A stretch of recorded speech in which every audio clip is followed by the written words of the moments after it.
current world situation has been carefully planned, and it is a plan that has been long in the making.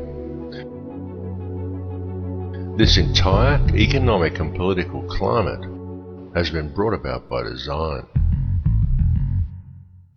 In the late 1970s, a plan was put forth by the CIA to train Islamic fighters in the Afghan war against Russia in a new form of radical Islamic thinking. The concept was to teach the Mujahideen that the Russians were not just attacking their country, they were attacking their faith. During that period, large numbers of fighters came to Afghanistan to help in the struggle, and large training camps were set up and run by the CIA to accommodate them. The man who was selected to lead the mercenaries by the CIA was one Osama bin Laden, who was given the code name Tim Osman, which was used on trips made to Washington to lobby for funds. The trip to Washington was made by bin Laden on at least 2 occasions.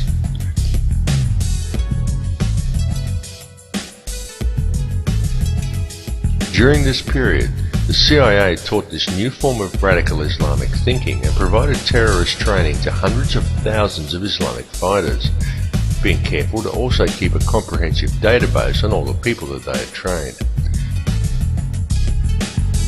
The Arabic name for this terrorist database was Al-Qaeda.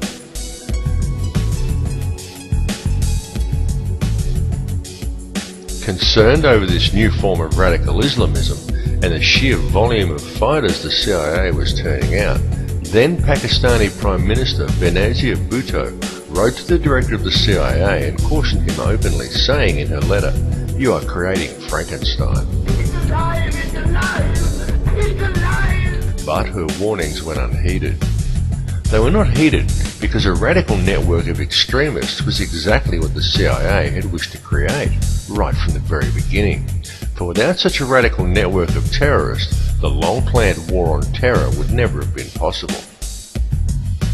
In 2000, a neoconservative think tank called the Project for the New American Century released a document entitled Rebuilding America's Defenses. Outlined in that document was a plan for full-spectrum dominance of the globe. Air, land, sea, space, the internet, everything. In that document it said, and I quote, "The process of transformation, even if it brings about a revolutionary change, is likely to be a long one, absent some catastrophic and catalyzing event, like a new Pearl Harbor." 1 year after George W. Bush gained office, in the most contested election in US history, and many prominent members of PNAC were given positions in his administration, America experienced its new Pearl Harbor, and the entire PNAC plan was put into effect. Coincidence? When the events of September the 11th, 2001 unfolded, the troops were already there waiting to go into Afghanistan, and the Patriot Act and Homeland Security legislation had already long been drawn up. They were already there, just waiting for the right event in order to introduce them. So when 9/11 happened, cui bono? Who benefited? Afghanistan? Iraq? Did any Arab country? No.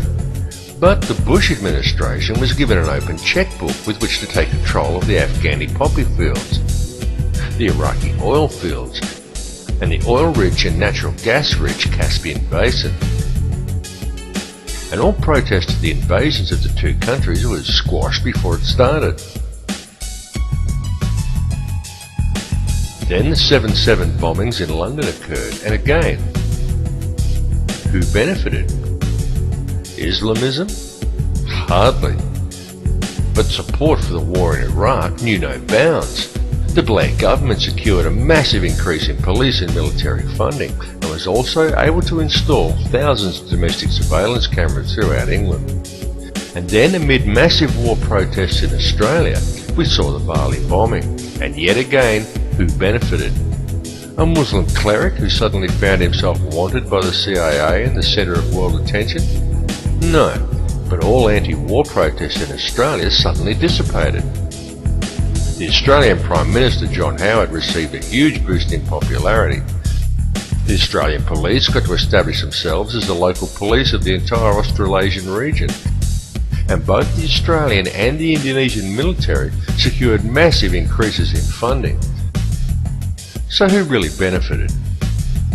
The real facts, and as can be seen clearly by examining the evidence in all three cases, is that each one of these so-called terrorist attacks was a false flag operation designed to remove more rights from the people of Western countries and to further consolidate the hold the international banking elite has over our world.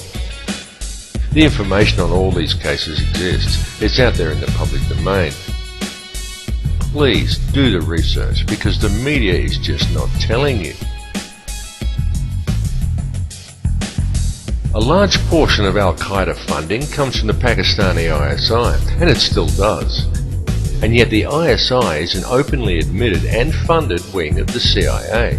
The CIA created hundreds of thousands of extremists and trained them in radical Islamic thinking, and it kept a database on them all. All these extremists still receive funding from the CIA channeled to them via the ISI and don't even realize who they are funded by. Osama bin Laden has been a CIA asset right from the start, and when the US decided to go after bin Laden, they used the name of the CIA database as a terrorist organization. The war on terror is fake. It's a setup. There is no global network of terrorists waiting around every corner to blow everybody up. It's a myth. All the bombings are carefully orchestrated and follow a noticeable pattern, and you are never given the true facts or an objective look at the evidence in any one of these cases. And just think about it. A few years ago, no one had ever heard of Al-Qaeda. Yet now, almost every mishap in the world is blamed on them, and yet no one can seem to find any of them. Occasionally, some CIA asset that we've never seen before comes on the screen and says a few condemning words, and we're supposed to take that as confirmation. Can you see how easy it is for them to pull this scam off simply by controlling the media? And while people have been distracted and living in fear of terrorism, international law enforcement borders have been slowly eroded away. For example, to clean up after the recent tornadoes in America, Canadian soldiers were used. Australian and Indonesian police now routinely train together. And now remember here that Indonesian police have a reputation for being amongst the most brutal in the world. And yet here we have Indonesian and Australian police swapping ideas and methods. Many people have been trained to think that to talk about this stuff is to be anti-American. But nothing could be further from the truth. The perpetrators of all of this are based mainly in England and Europe. They are just using the military might of America to carry out their plans because they have usurped the American government. American President George W. Bush all but subverted the entire US Constitution and he robbed the country blind. However, it must be understood that it is not America itself doing this. The people who are doing this have set themselves up globally. Remember the words of JFK. For we are opposed around the world by a monolithic and ruthless conspiracy that relies primarily on covert means for expanding its sphere of influence, on infiltration instead of invasion, on subversion instead of elections, on intimidation instead of free choice. It is a system which has conscripted vast human and material resources into the building of a tightly knit, highly efficient machine